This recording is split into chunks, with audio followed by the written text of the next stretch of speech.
I'm Dom. Welcome to my workshop.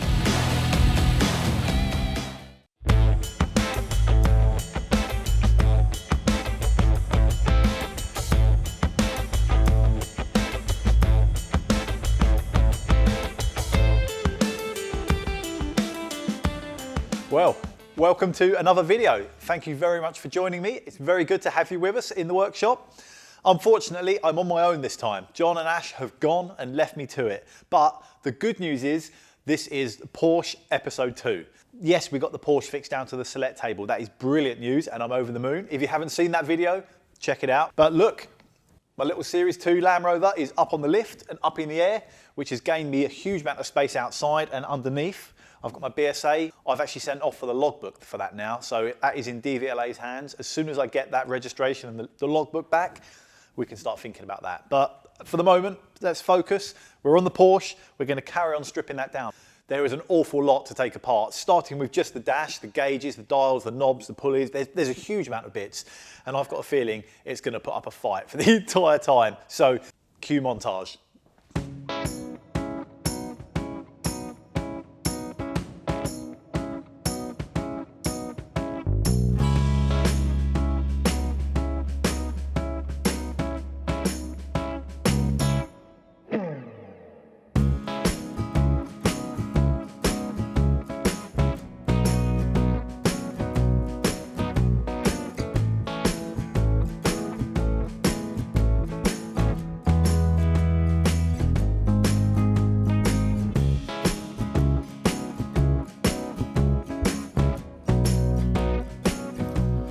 $89,000 miles.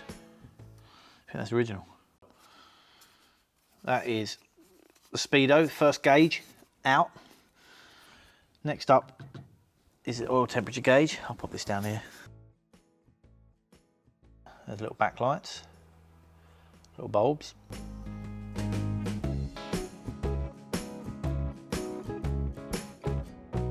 Showing oil temperature, the fuel gauge, and it's got the red light there for the charging and the indicators.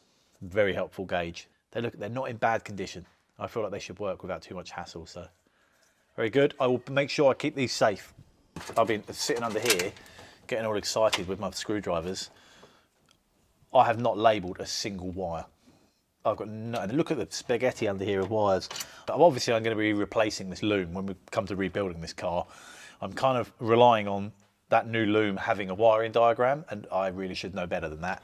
After the trouble I had with the wiring diagrams on the Vespa, I've got a feeling I should have labelled all of these, but I haven't even taken pictures. I've just got a bit overexcited and I started unplugging everything.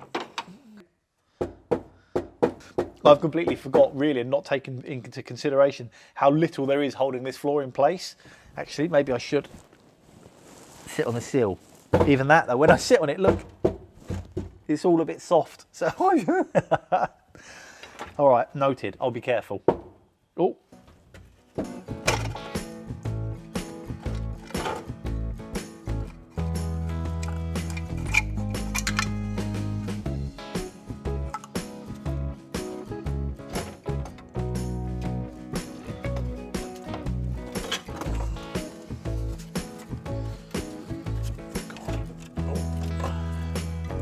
It's so cool to have the original radio.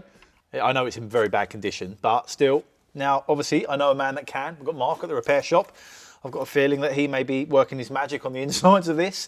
I would love to be able to get it working again. I'm pretty sure this would have been like an optional extra with a sound system. We've got the ice installed. Look, we've got the 6x9s under here. Got the sub in the boot. Ready for the cruise night on Southend Seafront. But if I can get that working again, that would be amazing, because that is a rare thing. Deutsche Sportwagen Meister Schaften. What does that mean, Dan? German car. German sports car. What's the next bit? I'm going to Google it. Deutsche Sportwagen Meister Schaften. German Sports Car Championships. Well, there you go. Porsche. Porsche. Porsche. Porsche. Porsche. See, I did get it wrong. It's Porsche. No, I don't care what you say, Google. In Essex, we call it a Porsche.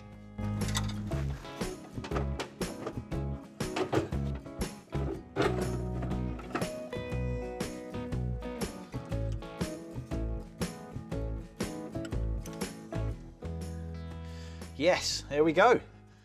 Wiper motor is out. That actually looks in really good nick. That doesn't look bad at all. But yeah, good. That is a big, big thing. Okay, next thing is this dash top. 4 screws, 2 on each end, and that should just pop off and come backwards. And I'm nervous, to say the least, about what's under there because the state of this is so bad. It's really, really crumbly and crispy and let me listen. A lot of that is just rusty metal, so I'm really hoping it's in good nick under there, but we'll see.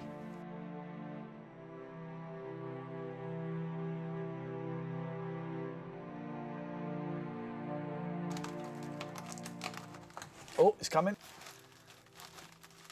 No, it's not. Yes, it is. Oh, yes. Okay. Dan, I'm going to pass this out to you. Oh, yes. Right, very careful with that, Dan. Very careful. It's very crumbly. Perfect. Dan, look at that. There's me thinking it's going to be rotten. Holy moly, this is the best bit of the car. It's beautiful. That's the original colour, the original paint. That is absolutely beautiful. Oh my God, yes. Because it's been covered up by that dash top, this has not really seen the light of day since it was in the factory, since it was new. So that's been completely covered up. It hasn't been sun bleached, it hasn't been damaged. It's beautiful.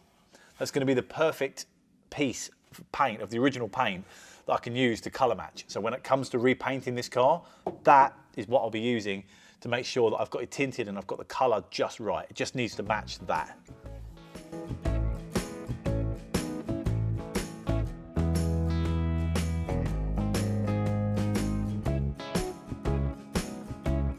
Oh no, look, someone's been living in there. What's that, a mouse? This is supposed to be like a hard sun visor. It's turned into like a bag. Whatever padding was in there, well, is now just completely deteriorated and just turned into dust. Once this is done, this will be my view in my fully restored Porsche, looking out over that bonnet that I've made and that front end that we've re-welded on and completely remade, looking into the distance on the seafront. Oh, I can't wait.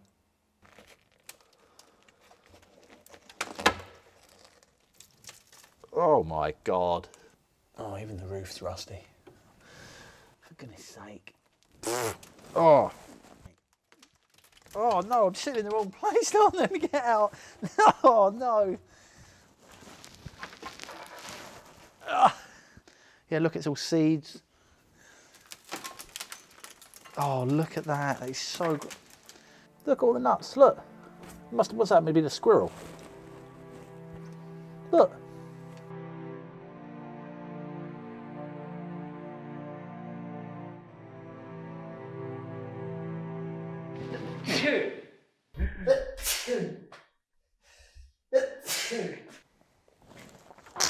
Oh, I think it's gone now. Oh my God, instant hay fever. Oh, or where, is this hay fever?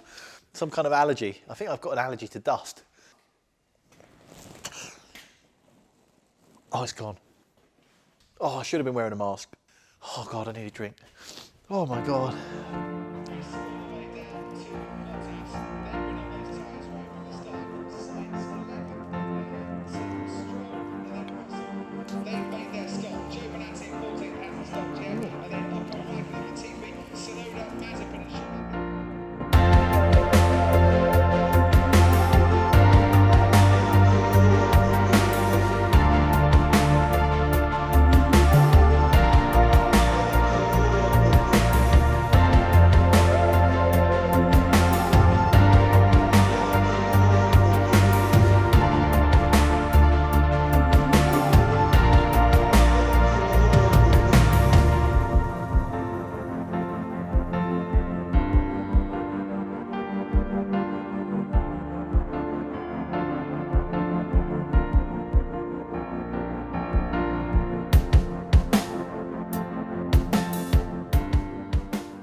The whole point of what I'm trying to do here is just take off and undo and remove all of the actual removable parts, wiring, components, so I'm left with just a bare shell.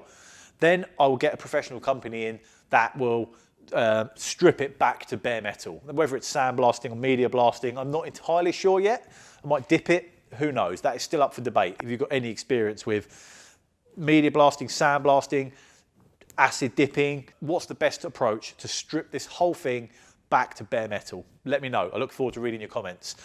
But there's one thing that I do know. This back end has been cut off in the past. It's had a heavy crash in the back. Someone's cut off the back end, hammered it back out to roughly the right, actually nowhere near the right shape, but somewhere near the right shape, and then welded it back in place. I know now already this whole back end is going to go in the bin. It will end up probably hanging up there on the wall as a piece of a memento, or a piece of wall art.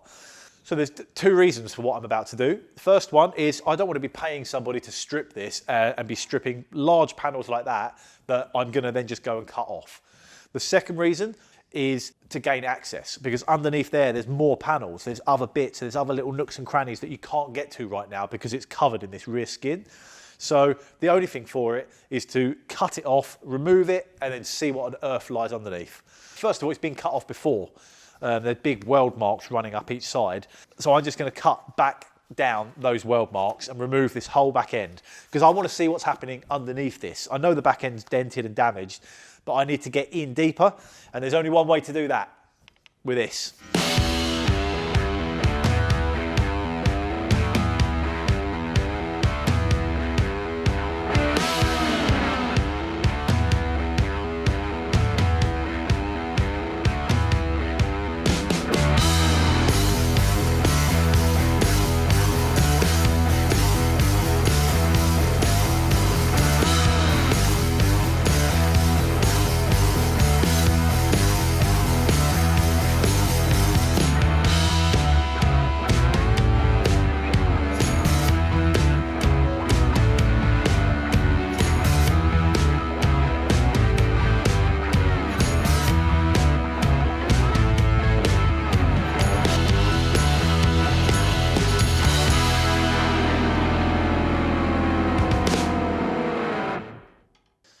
I would love to be able to say that I'm going to save this piece of original steel, but unfortunately, I think that is destined for the wall now.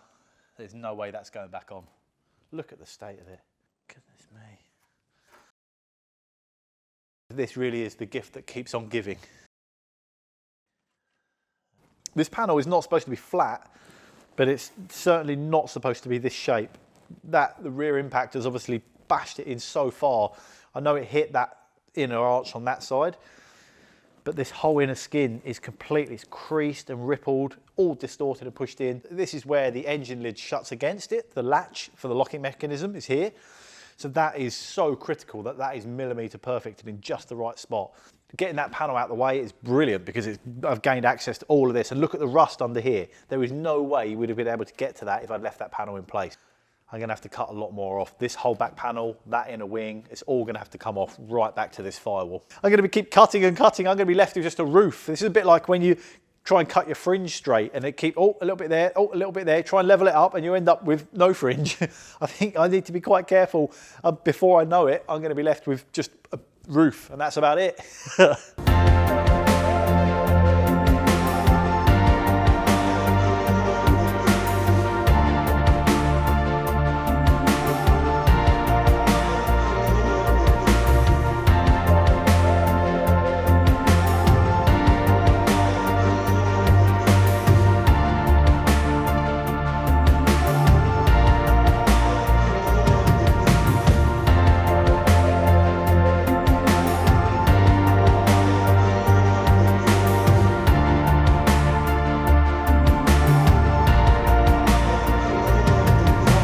God.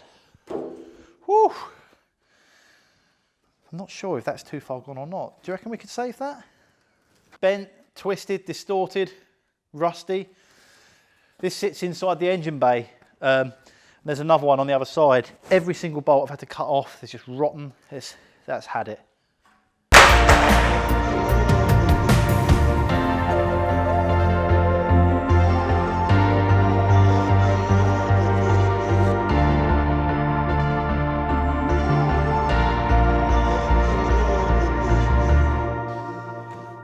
goodness, that has been quite a day. I do feel like we've got a lot done, which is a really good feeling, like we've made some really good progress, but I'm absolutely knackered. Oh my goodness. I'm just gonna keep plugging away over the next few weeks. Every little bit of time I get, I'm gonna keep plugging away, stripping bits off of this. Hopefully, if everything goes well, the next video update on this Porsche will be stripping it right back to the bare steel. You know what? I'm done. We'll see you next time. I need a beer.